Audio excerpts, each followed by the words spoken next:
Bilirsin sen var yerlerde bağırmayı.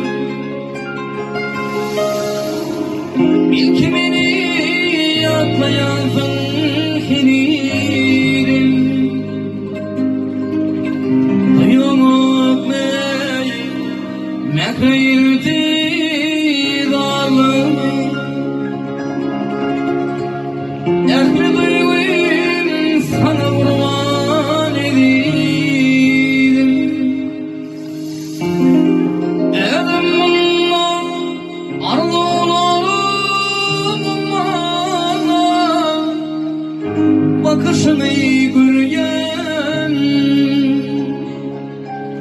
koyadım anla.